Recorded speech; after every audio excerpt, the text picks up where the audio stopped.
सरकार लाई है विद्यार्थियों के लिए डिजिटल लाइब्रेरी। बच्चों के उज्जवल भविष्य के लिए बिहार सरकार है सदा अग्रसर और तैयार। कक्षा 1 से कक्षा 12 तक के सभी पाठ्य पुस्तक पूरक सामग्री एवं वीडियो अब शिक्षा विभाग बिहार सरकार द्वारा विकसित पोर्टल पर है उपलब्ध। अध्ययन सामग्री देखने के लिए BEPCLots.bihar.gov.in पर विजिट करें अथवा एंड्रॉइड मोबाइल पर गूगल प्ले स्टोर से E-Lots ऐप डाउनलोड करें। शिक्षकों, अभिभावकों एवं बच्चों से अनुरोध है कि इस लाइब्रेरी का अधिक से अधिक लाभ उठाएं और अपनी पढ़ाई जारी रखें। हेलो बच्चों, कैसे हो आप सब? एक बार फिर से आप सभी का स्वागत है बिहार सरकार के मेरा दूरदर्शन मेरा विद्यालय कार्यक्रम में।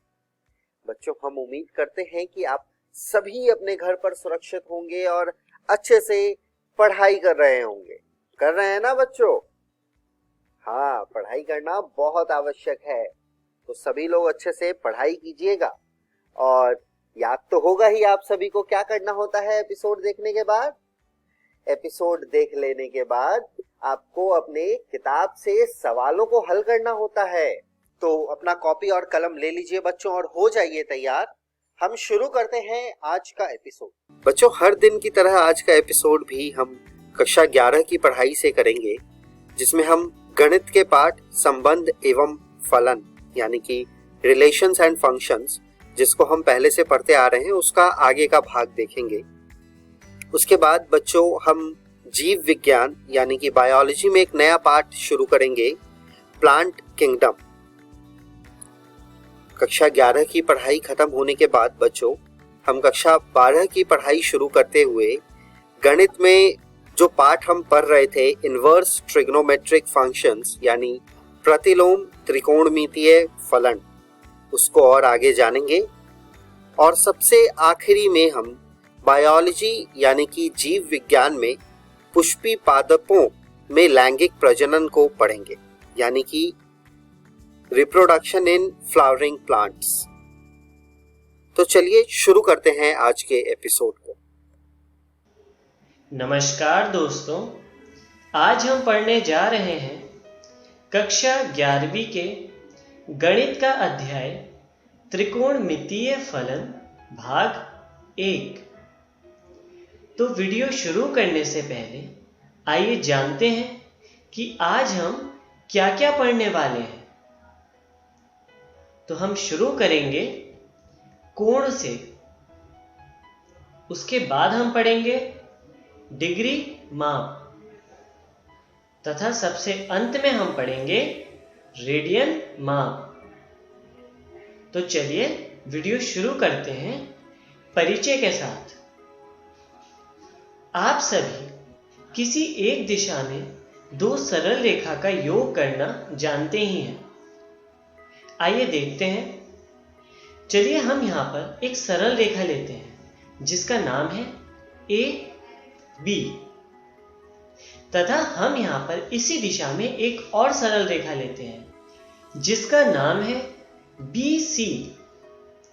अब अगर मैं आपसे पूछूं कि रेखा AC का मान क्या होगा, तो आप बहुत आसानी से बता देंगे AC बराबर AB प्लस BC।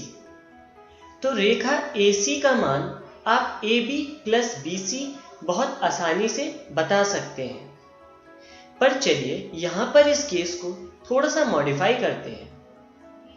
हम एक दूसरी रेखा लेते हैं AB तथा रेखा BC को कुछ इस प्रकार लेते हैं। तो यहां पर है रेखा AB और रेखा BC, और हमें फिर से AC का मान ज्ञात करना है। तो क्या यहां पर AC का मान AB प्लस BC होगा? नहीं, यहां पर AC is not equal to AB plus BC। तो इसी तरह की गणनाओं का अध्ययन हम त्रिकोणमिति के अंदर करते हैं।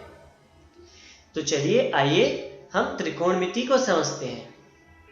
त्रिकोणमिति को इंग्लिश में कहते हैं ट्रिग्नोमेट्री, जो दो ग्रीक शब्दों से मिलकर बना है, जिसमें पहला है ट्रिगोन और दूसरा है मेट्रोन, जिनका मतलब होता है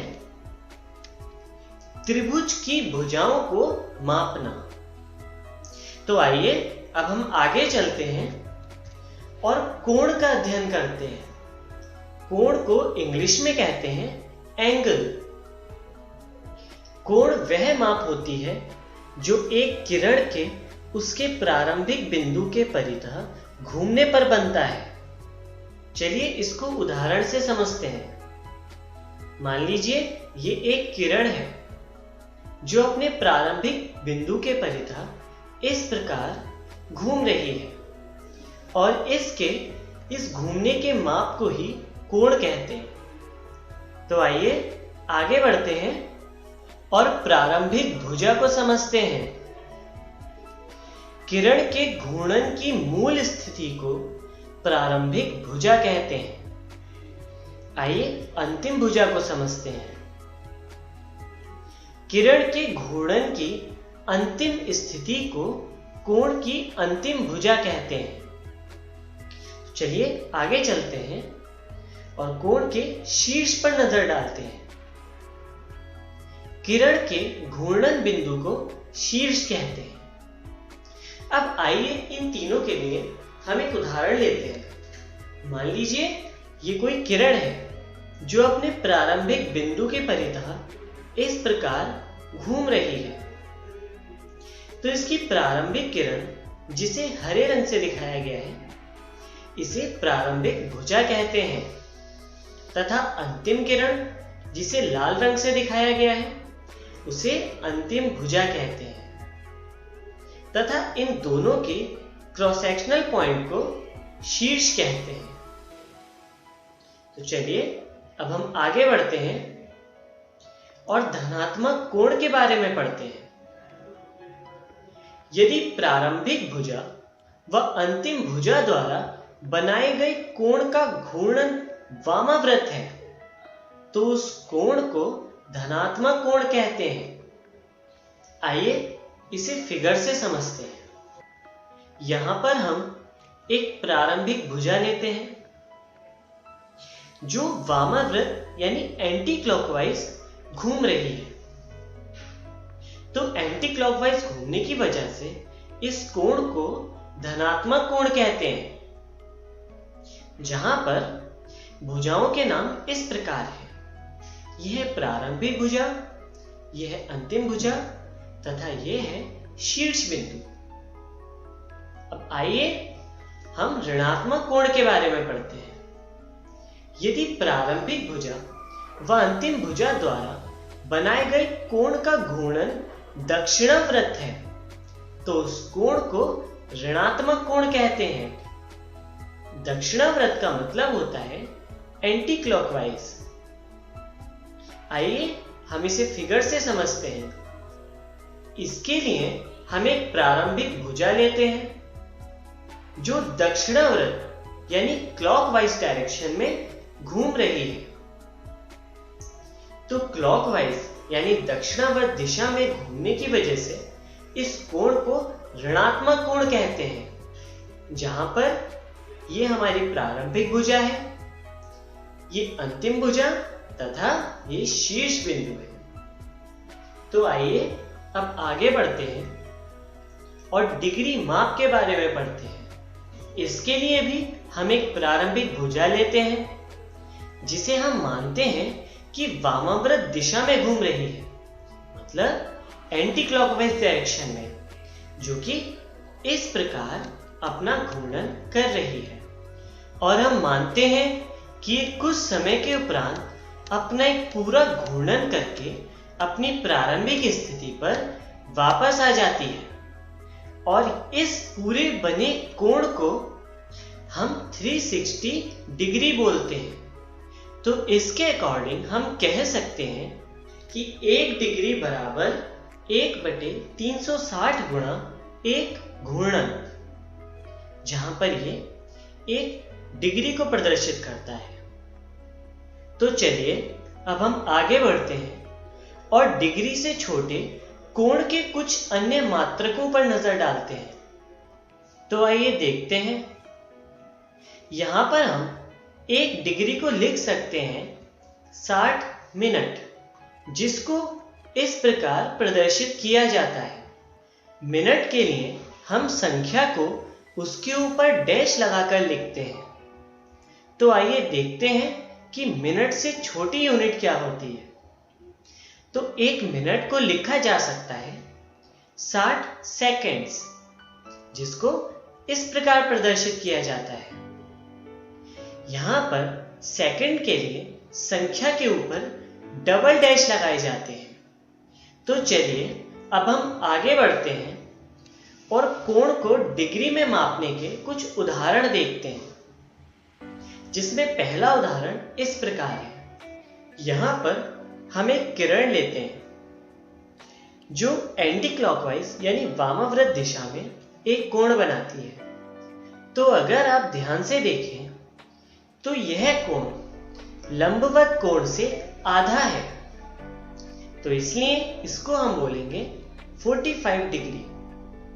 आइए अगला उदाहरण देखते हैं। इसमें भी हम एक रे लेते हैं जहां पर दूसरी रे इससे इस तरह कोण बना रही है, जो कि एक लंबवत कोण है, इसलिए इसको हम बोलते हैं 90 डिग्री। आइए अगला उदाहरण देखते हैं, जिसमें हमारी पहली किरण इस प्रकार है तथा कोण बनाने के बाद अंतिम किरण इस प्रकार है। तो यह हमारा पूरा कोण 180 डिग्री कहलाता है, इसलिए सरल रेखा पर बने कोण को 180 डिग्री कोण कहते हैं। आइए आखिरी उदाहरण देखते हैं। यहां पर हमने प्रारंभिक किरण बनाई है तथा इससे एक कोण बनाती हुई अंतिम किरण इस प्रकार है। तो अगर आप ध्यान दें तो यह कोण क्लॉकवाइज यानी दक्षिणावर्त दिशा में बन रहा है, इसलिए यह कोण ऋणात्मक यानी नेगेटिव होगा और इसको हम इस प्रकार लिखेंगे -45 डिग्री। तो आइए अब हम आगे बढ़ते हैं और रेडियन माप पर नजर डालते हैं। एक इकाई त्रिज्या के एक वृत्त में 1 इकाई लंबाई के चाप द्वारा शीर्ष पर बनाए गए कोण को 1 रेडियन कहते हैं। आइए देखते हैं किस प्रकार। यहां पर यह एक रेखा है जो एक कोण बना रही है। अब यदि हम इन दोनों को त्रिज्या मान के एक वृत्त खींच दें, तो इस कोण के द्वारा यदि वृत्त के चाप की लंबाई 1 इकाई है, तो यह कोण 1 रेडियन कोण कहलाता है। तो चलिए आगे बढ़ते हैं और कोण तथा पाई के बीच संबंध देखते हैं। 1 इकाई त्रिज्या वाले वृत्त की परिधि आप लोग पढ़ ही चुके हैं, जिसका मान होता है 2 पाई। इसी प्रकार हम देख सकते हैं कि r त्रिज्या वाले वृत्त की परिधि कितनी होगी। तो यदि 1 इकाई त्रिज्या वाले वृत्त की परिधि 2 पाई होगी, तो r त्रिज्या वाले वृत्त की परिधि 2 पाई r होगी। अब आइए हम एक सूत्र का प्रयोग करते हैं, जो होता है कोण बराबर चाप बटे त्रिज्या। इसके लिए हम एक पूरे घूर्णन का कोण देखते हैं। तो एक घूर्णन में बना कोण होता है चाप बटे त्रिज्या। तो टोटल चाप हमारी कहलाएगी वृत्त की परिधि, जो कि होगी 2 पाई r, और वृत्त की त्रिज्या होगी r। तो इस प्रकार एक घूर्णन में बने कोण का मान हमें मिल जाता है 2 पाई, और इसलिए हम 2 पाई को 360 डिग्री के इक्विवेलेंट भी बोल सकते हैं। तो आइए अब हम आगे बढ़ते हैं और रेडियन तथा वास्तविक संख्याओं के मध्य संबंध देखते हैं। इसके लिए हम एक वृत्त लेते हैं। हम सभी जानते हैं कि वृत्त की परिधि 2 पाई r होती है, जो कि रेडियन में है, तथा हम इससे स्पर्श करती हुई एक स्पर्श रेखा लेते हैं, जिसका नाम है AOB। अब यदि रेखा AO को मोड़ दिया जाए वृत्त के ऊपर, तथा रेखा OB को भी इसी प्रकार दाईं ओर से मोड़ दिया जाए वृत्त के ऊपर, तो रेखा AOB पूरी तरह वृत्त को ढक लेगी और इस प्रकार वृत्त की परिधि तथा रेखा AOB एक समान रूप से व्यवहार करेंगी। पर यदि हम देखें तो रेखा AOB की लंबाई एक वास्तविक संख्या के रूप में लिखते हैं तथा वृत्त की परिधि को हम रेडियन की टर्म्स में लिखते हैं। तो इस प्रकार वास्तविक संख्या तथा रेडियन को हम समान रूप से ले सकते हैं, क्योंकि रेडियन तथा वास्तविक संख्या एक समान व्यवहार करती हैं। तो आइए अब हम आगे बढ़ते हैं और डिग्री तथा रेडियन के मध्य संबंध देखते हैं। इसके लिए हम एक प्रारंभिक किरण लेते हैं जो कि इस प्रकार एक पूरा घूर्णन करके कोण बना रही है।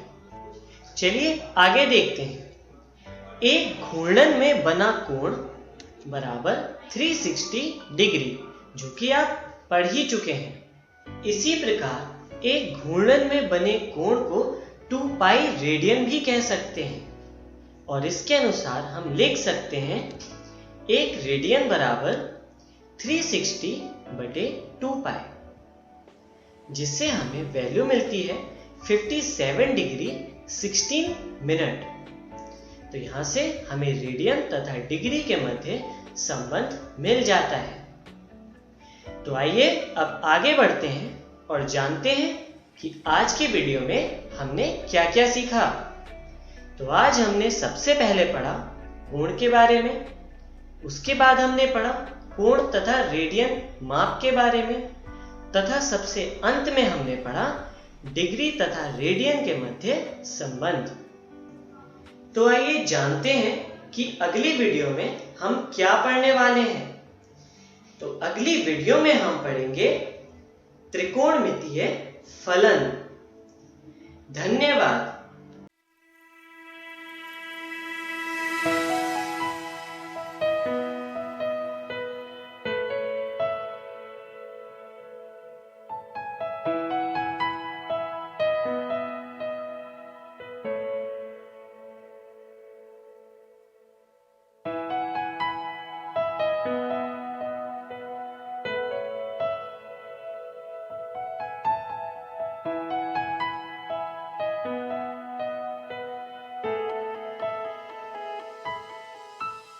नमस्कार दोस्तों, आज हम जीव विज्ञान का एक नया अध्याय शुरू करने जा रहे हैं जिसका नाम पौधों में परिवहन है। इस वीडियो में हम पढ़ेंगे इसका परिचय और परिवहन के माध्यम। जब हम पदार्थों के परिवहन की बात करते हैं तो सबसे पहले हमें यह परिभाषित करना आवश्यक होता है कि हम किस प्रकार की गति और किन पदार्थों की चर्चा कर रहे हैं। पुष्पीय पदार्थों में जिन पदार्थों का परिवहन होता है उनमें जल, खनिज पोषक, कार्बनिक पोषक एवं पौधों की वृद्धि नियामक मुख्य है। कम दूरी तक पदार्थों की गति, प्रसरण व साइटोप्लाज्मिक धारा सक्रिय परिवहन की मदद से हो सकता है। लंबी दूरी के लिए परिवहन जाइलम तथा फ्लोएम द्वारा संपन्न होता है और इसे स्थानांतरण कहते हैं। परिवहन के माध्यम। पौधों में परिवहन के 3 माध्यम होते हैं। पहला है विसरण, दूसरा सुसाध्य विसरण, तीसरा सक्रिय परिवहन। अब हम इनके बारे में एक एक करके समझेंगे। विसरण। विसरण द्वारा गति निष्क्रिय होती है तथा ये कोशिका के एक भाग से दूसरे भाग तक या कोशिका से अन्य कोशिका तक कम दूरी तक, या ऐसा भी कह सकते हैं कि पत्तियों के अंतरकोशिकीय स्थान से ब्रह्मा परिवहन तक कुछ भी हो सकता है। इसमें ऊर्जा का व्यय नहीं होता है। विसरण में अणु अनियमित रूप से गति करते हैं। परिणाम स्वरूप पदार्थ उच्च सांद्रता से निम्न सांद्रता वाले क्षेत्र में जाते हैं। विसरण एक धीमी प्रक्रिया है वह जीवित तंत्र पर निर्भर नहीं करती। विसरण गैस द्रव में स्पष्ट परिलक्षित होता है, जबकि ठोस में ठोस का विसरण कुछ अंश तक ही संभव है। पौधों के लिए विसरण अत्यंत ही महत्वपूर्ण है, क्योंकि पादप शरीर में गैसीय गति का ये अकेला ही माध्यम है। विसरण की दर, सांद्रता, प्रवणता किन किन कारकों द्वारा प्रभावित होता है? उन्हें अलग अलग करने वाली झिल्ली का पारगम्यता, ताप और दाब से प्रभावित होती है। अब हम पढ़ेंगे सुसाध्य विसरण के बारे में। जैसा पहले बताया गया है कि विसरण उत्पन्न करने के लिए प्रवणता का पहले से ही उपस्थित रहना अत्यंत आवश्यक है। विसरण की दर पदार्थों के आकार पर निर्भर करती है। ये तो पहले से ही स्पष्ट है कि लघु पदार्थ तेज गति से विसरण करते हैं। किसी भी पदार्थ का विसरण झिल्ली के प्रमुख सहभागी लिपिड में घुलनशील पर निर्भर करता है। लिपिड में घुलनशील पदार्थ झिल्लिका के माध्यम से तेजी से विसरित होता है। जिस पदार्थ का अंश या मोइटी जलरागी होता है, वह झिल्लिका के आर पार कठिनाई से गुजरता है, अतः उनकी गति को सुगम बनाने की आवश्यकता होती है। ऐसे अणु को आर पार करने के लिए झिल्लिका प्रोटीन स्थान उपलब्ध कराती है। वे सांद्रता प्रवणता स्थापित नहीं कर पाते, जबकि अणुओं के विसरण के लिए सांद्रता प्रवणता निश्चित तौर पर पहले से ही उपस्थित होनी चाहिए, भले ही उनके प्रोटीन से मदद मिल रही हो। यह प्रक्रिया को हम सुसाध्य विसरण कहते हैं।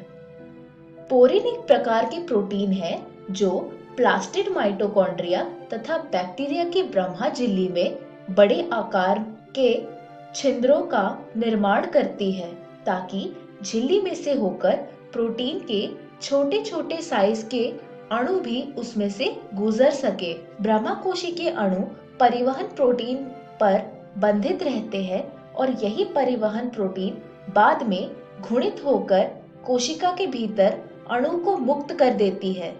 उदाहरण के तौर पर जल मार्ग, जो 8 तरह के विभिन्न एक्वापोरिन से बना होता है। कुछ वाहक या परिवहन प्रोटीन विसरण की अनुमति तभी देते हैं जब 2 तरह के अणु एक साथ चलते हैं। सिम्पोर्ट में दोनों अणु एक ही दिशा में झिल्लिका को पार करते हैं, जबकि एंटीपोर्ट में वे उल्टी दिशा में चलते हैं, और जब एक अणु दूसरे अणु से स्वतंत्र होकर झिल्लिका को पार करता है, तब इस विधि को यूनिपोर्ट कहते हैं। अब हम पढ़ते हैं सक्रिय परिवहन के बारे में। सक्रिय परिवहन सांद्रता प्रवणता के विरुद्ध अणुओं को पंप करने में ऊर्जा का उपयोग करता है। सक्रिय परिवहन झिल्लिका प्रोटीन द्वारा पूर्ण किया जाता है, अतः झिल्लिका के विभिन्न प्रोटीन सक्रिय तथा निष्क्रिय दोनों परिवहन में मुख्य भूमिका निभाते हैं। पंप एक तरह का प्रोटीन है जो पदार्थों को झिल्लिका के पार कराने में ऊर्जा का प्रयोग करती है। ये पंप प्रोटीन पदार्थों का कम सांद्रता से अधिक सांद्रता तक परिवहन करा सकती है। परिवहन की गति अधिकतम तब होती है जब परिवहन करने वाले सभी प्रोटीन का प्रयोग हो रहा होता है, या वह संतृप्त ही क्यों न हो। एंजाइमों की भांति वाहक प्रोटीन झिल्लिका के पार करने वाले पदार्थों के प्रति बहुत अधिक विशिष्ट होती है।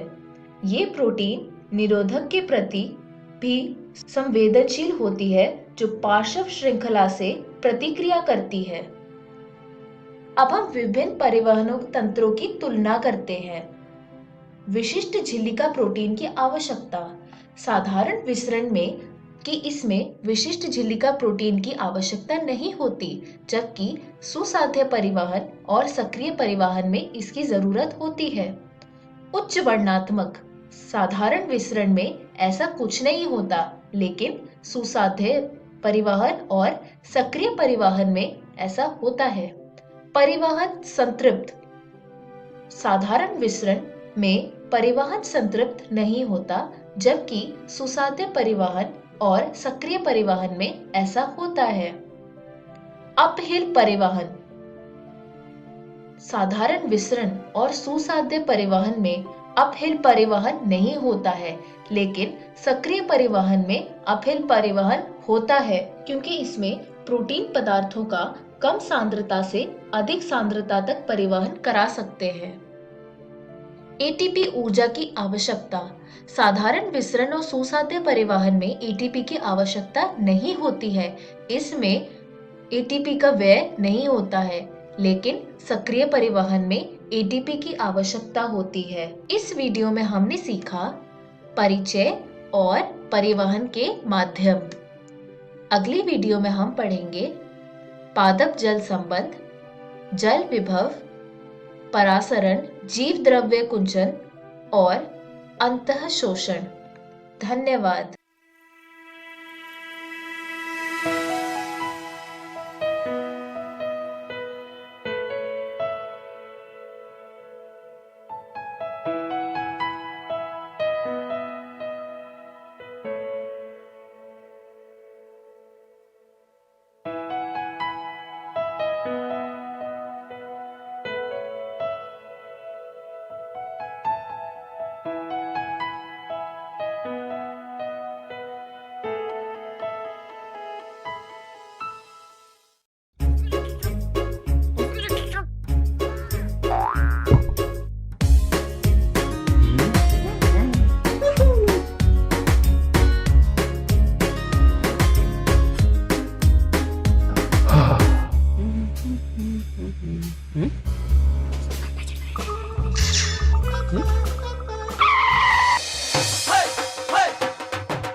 Covid kagak ada dia. Dia kata,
नमस्कार दोस्तों, प्रतिलोम त्रिकोणमितीय फलन भाग 2 के वीडियो में आपका स्वागत है।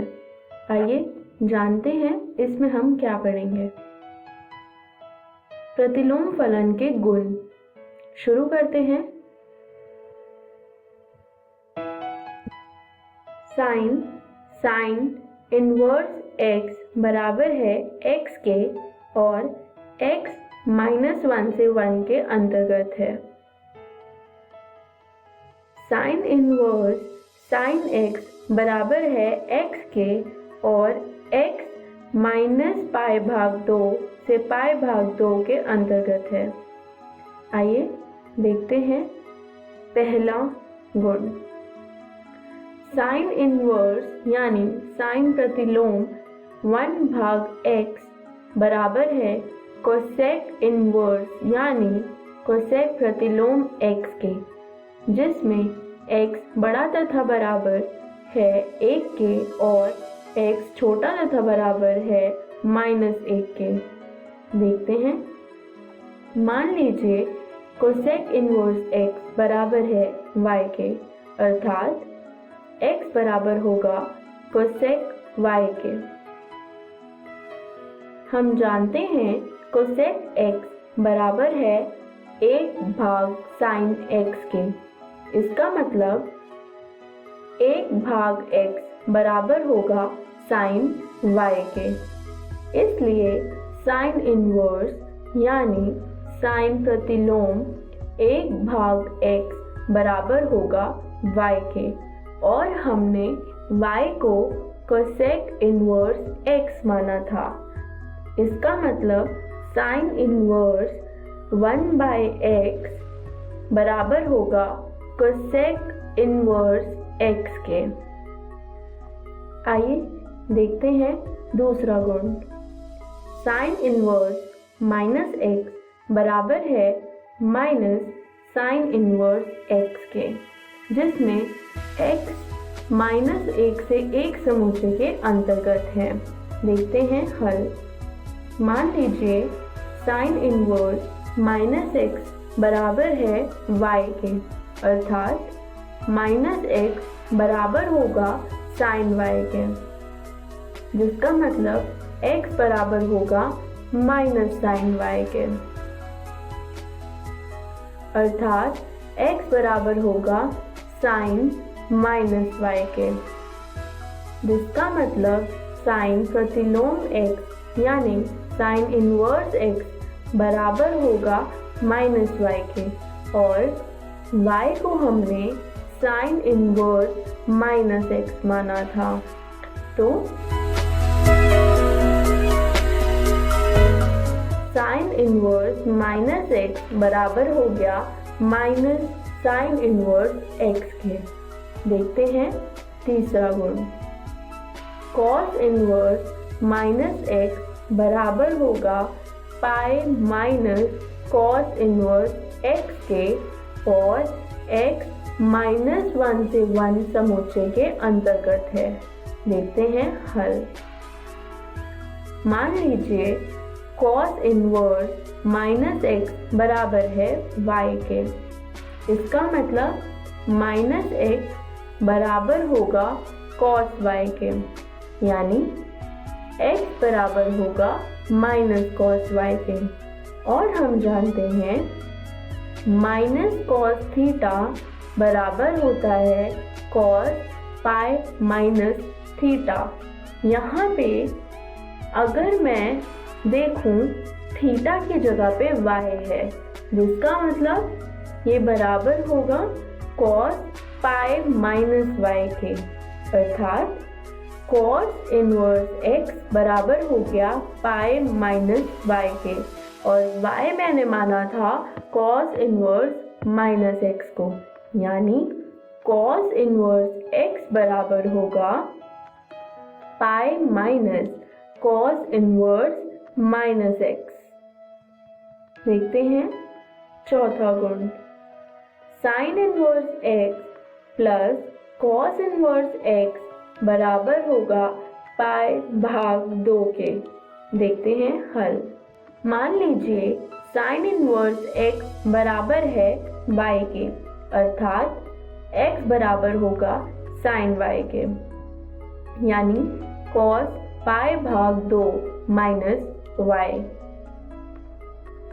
यानी cos इनवर्स x बराबर हो गया पाई भाग 2 माइनस y। y को हमने माना था साइन इनवर्स x, इसलिए पाई भाग 2 माइनस साइन इनवर्स x मैंने यहाँ लिख दिया, अर्थात sine inverse x plus cos inverse x बराबर हो गया पाई भाग 2 के।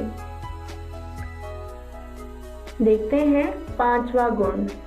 tan inverse x plus tan inverse y बराबर tan inverse x plus y भाग 1 माइनस xy, और एक्स वाई छोटा होगा 1 से।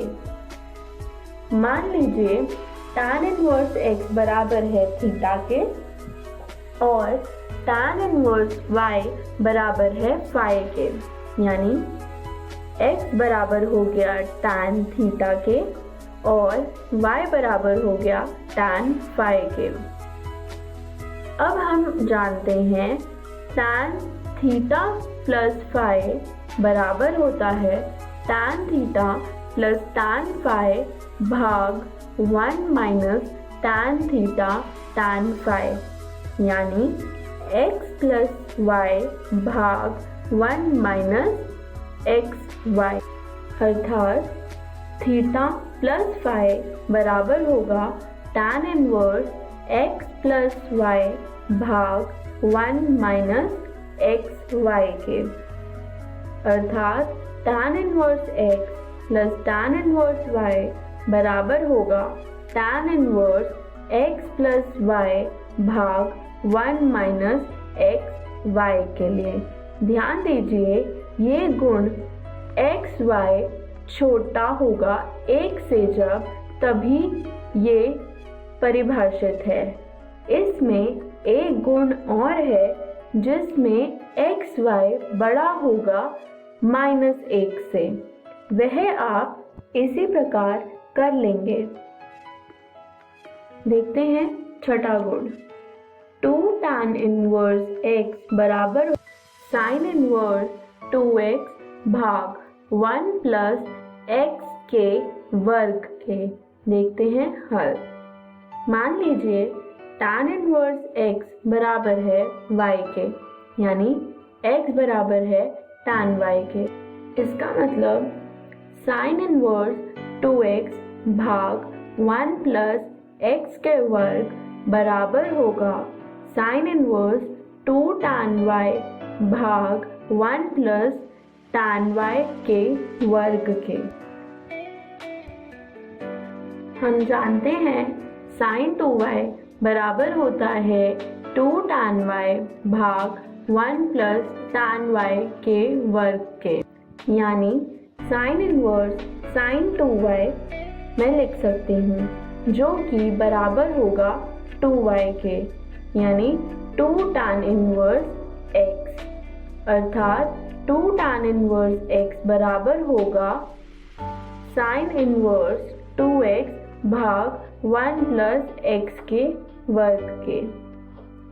उदाहरण, tan इनवर्स cos x भाग 1 माइनस sin x बड़ा -3 पाई भाग 2 से और छोटा पाई भाग 2 को सरल रूप में व्यक्त कीजिए।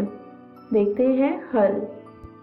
तो चलिए हम tan इनवर्स cos x भाग 1 माइनस sin x को लेके चलते हैं, जिसको हम लिख सकते हैं tan इनवर्स cos x भाग 2 का वर्ग माइनस sin x भाग 2 का वर्ग भाग cos x बाई 2 का वर्ग प्लस sin x भाग 2 का वर्ग माइनस 2 sin x भाग 2 गुणा cos x भाग 2। देखते हैं ये हमने कैसे लिखा। हम जानते हैं cos x बराबर होता है cos x भाग 2 के वर्ग माइनस sin x भाग 2 के वर्ग के, और cos x भाग 2 का वर्ग प्लस sin x भाग 2 का वर्ग बराबर होता है 1 के, तथा sin x बराबर होता है 2 sin x भाग 2 गुणा cos x भाग 2 के, जिसे हम लिख सकते हैं tan इनवर्स cos x भाग 2 प्लस sin x भाग 2 गुणा cos x भाग 2 माइनस sin x भाग 2 के। यहाँ मैंने a वर्ग माइनस b वर्ग बराबर a प्लस बी गुणा a माइनस बी का सूत्र लगाया है तथा a माइनस बी का वर्ग बराबर a वर्ग प्लस b वर्ग माइनस 2a गुणा b का सूत्र लगाया है। देखते हैं, इसको मैंने सरल रूप में लिख दिया। tan इनवर्स cos x भाग 2 प्लस sin x भाग 2 भाग cos x भाग 2 माइनस sin x भाग 2 लिख दिया। अब हम प्रत्येक तत्व को cos x भाग 2 के साथ विभाजित करेंगे। हमें मिलेगा tan inverse 1 plus tan x भाग 2 भाग 1 माइनस tan x भाग 2। अब हम जानते हैं 1 बराबर होता है tan पाई भाग 4 के, यानी tan इनवर्स tan पाई भाग 4 प्लस tan x भाग 2 भाग 1 माइनस tan पाई भाग 4 गुणा tan x भाग 2। यहाँ एक सूत्र बन रहा है tan x प्लस y बराबर tan x plus tan y भाग 1 माइनस tan x गुणा tan y, यानी tan इनवर्स tan पाई भाग 4 प्लस x भाग 2, जिसका मतलब पाई भाग 4 प्लस x भाग 2। देखते हैं इस वीडियो में हमने क्या सीखा। प्रतिलोम फलन के गुण। अगली वीडियो में हम पढ़ेंगे प्रैक्टिस क्वेश्चंस। धन्यवाद।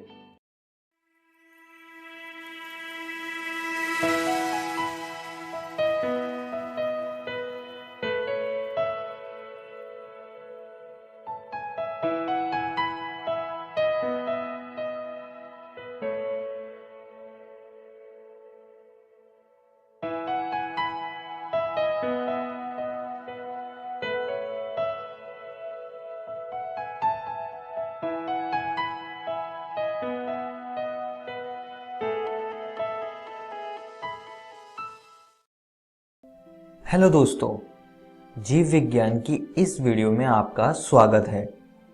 आज हम एक नया अध्याय शुरू करने जा रहे हैं जिसका नाम है पुष्पी पादपों में लैंगिक प्रजनन। इस वीडियो में हम पुष्प, पुंकेसर, लघु बीजाणुधानी तथा परागकण के बारे में चर्चा करेंगे।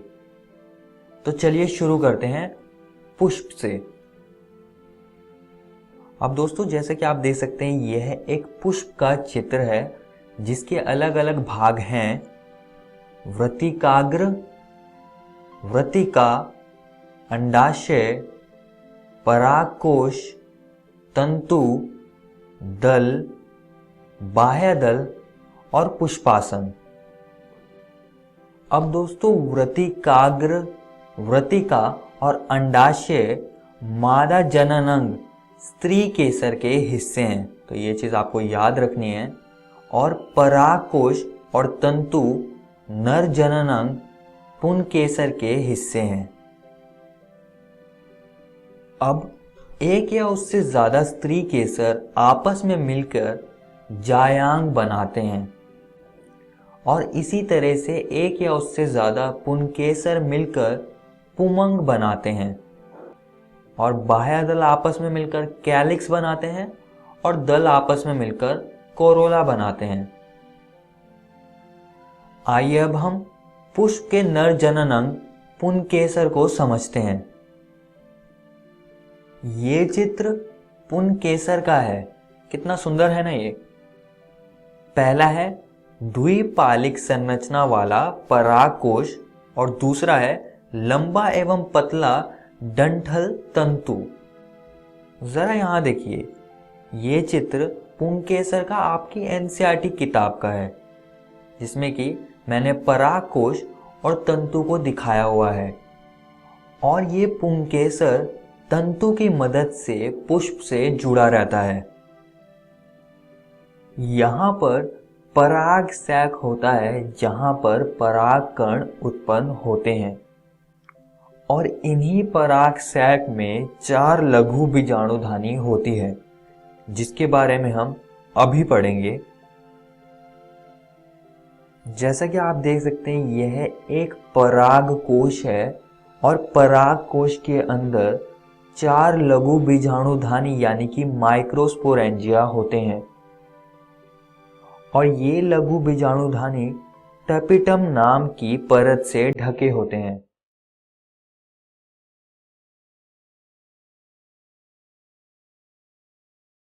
इन लघु बीजाणुधानी के अंदर लघु बीजाणु मात्र कोशिकाएं होती हैं और इन कोशिकाओं की भित्ति कैलोस नाम की परत से बदल जाती है।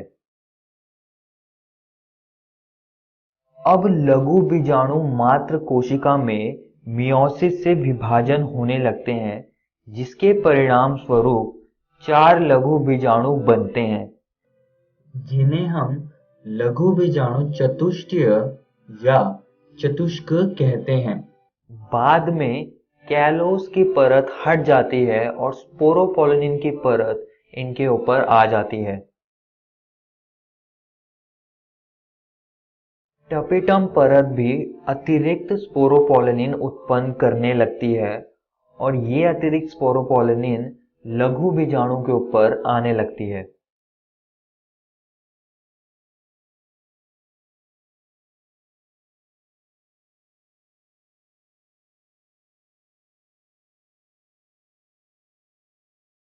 अब लघु बीजाणु का जो केंद्रक होता है वो विभाजित होने लगता है जिससे कि जनन कोशिका यानी कि जेनरेटिव सेल बनता है और कायिक कोशिका यानी कि ट्यूब सेल बनता है और इसी को हम परागकण कहते हैं। और ये परागकण बाद में एक रेस्टिंग स्टेज में जाने लगता है।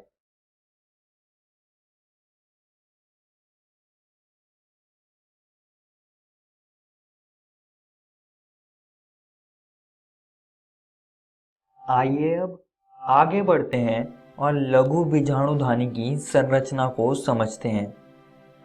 अब इनमें 4 भित्ति परतें होती हैं जो कि हैं अंतस्त्वचा यानी कि एपिडर्मिस, अंतःस्थीसियम यानी कि एंडोथीसियम और मध्य परत यानी कि मिडल लेयर। ये तीनों परतें संरक्षण प्रक्रिया का कार्य करती है तथा पराग कोश को फूटने में मदद करती है। इसकी आंतरिक परत को टेपिटम कहते हैं जो कि विकासशील पराग कणों को पोषण देती है और सबसे अंदर की ओर माइक्रोस्पोर मदर सेल यानी कि लघु बीजाणु मात्र कोशिका होती है।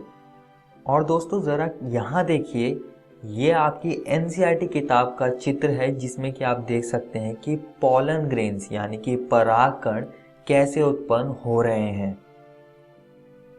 अब दोस्तों आपको लघु बीजाणु जनन की परिभाषा जरूर याद रखनी है जो कि है जैसे जैसे पराग कोश विकसित होता है बीजाणुजन उत्तकों की कोशिकाएं अर्धसूत्री विभाजन द्वारा सूक्ष्म बीजाणु चतुष्टय बनाती है। चलिए अब आगे बढ़ते हैं और पराग कण को समझते हैं। ये नर युग्मोद्भव का प्रतिनिधित्व करता है। ये आमतौर पर गोलाकार होते हैं जिनका व्यास 25 से 50 माइक्रोमीटर तक हो सकता है। अब हम परागकण की परतों को समझेंगे। वो चीज हम इस चित्र से समझेंगे। इनमें 2 परतों वाली भित्ति होती है। बाहरी बाह्य चोल होती है जो कि स्पोरोपोलिन से बनी होती है और आंतरिक भित्ति अंतः चोल होती है जो कि सेल्यूलोज तथा पैक्टिन से बनी होती है। और दोस्तों परागकण के बाह्य चोल में रंध्र होते हैं जिन्हें हम जनन छिद्र कहते हैं। आइए अब परागकण की कोशिकाओं को समझते हैं। इनमें दो कोशिकाएं होती है, कायिक कोशिका यानी कि वेजिटेटिव सेल और जनरेटिव सेल यानी कि जनन कोशिका। अब हम इनको समझेंगे। कायिक कोशिका बड़ी होती है जिसमें कि प्रचुर खाद्य भंडार होता है। एक विशाल अनियमित आकृति का केंद्रक भी होता है। और दूसरी है जनन कोशिका जो कि छोटी होती है, तुरकु आकृति वाली होती है, जिसमें कि घना जीव द्रव्य होता है और एक केंद्रक होता है। आइए अब परागकण की कुछ और महत्वपूर्ण बातों को समझते हैं। पॉलन जीवन क्षमता। परागकण की वो अवधि जिसमें वे अंकुरण करने की क्षमता बनाए रखता है, पॉलन जीवन क्षमता कहलाती है। ये क्षमता तापमान तथा आर्द्रता पर निर्भर करती है। जैसे कि चावल और गेहूं के परागकण में ये क्षमता 30 मिनट तक होती है, जबकि रोजेसी, लेग्यूमिनोसी तथा सोलेनेसी में महीनों तक ये क्षमता रहती है। पराग भंडार। पराग कणों को द्रव नाइट्रोजन में कई वर्षों तक भंडारित किया जाता है, जो कि बाद में फसल के उत्पादन में काम आती है। आइए अब आगे बढ़ते हैं और पॉलन एलर्जी को समझते हैं। अब दोस्तों, परागकण एलर्जी करते हैं एवं श्वसनीय वेदना भी पैदा करते हैं, जो कि कभी कभी दमा और श्वसनीय शोथ आदि के रूप में विकसित हो सकती है।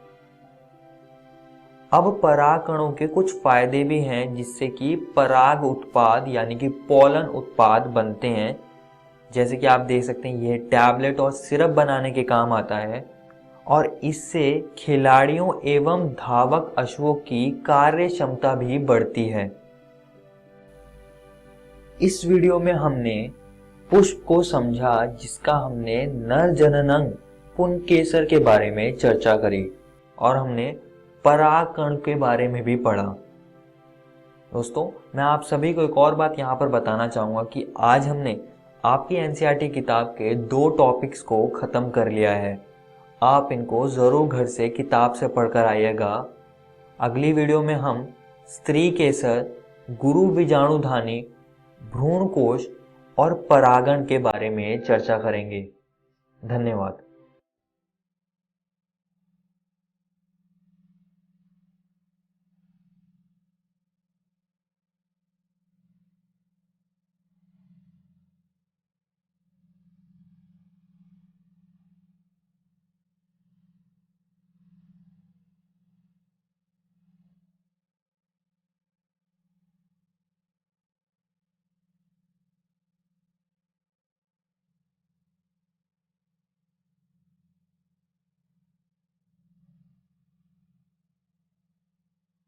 सरकार लाई है विद्यार्थियों के लिए डिजिटल लाइब्रेरी। बच्चों के उज्जवल भविष्य के लिए बिहार सरकार है सदा अग्रसर और तैयार। कक्षा 1 से कक्षा 12 तक की सभी पाठ्य पुस्तक पूरक सामग्री एवं वीडियो अब शिक्षा विभाग बिहार सरकार द्वारा विकसित पोर्टल पर है उपलब्ध। अध्ययन सामग्री देखने के लिए BEPCLOTS.bihar.gov.in पर विजिट करें अथवा एंड्रॉइड मोबाइल पर गूगल प्ले स्टोर से E-LOTS ऐप डाउनलोड करें।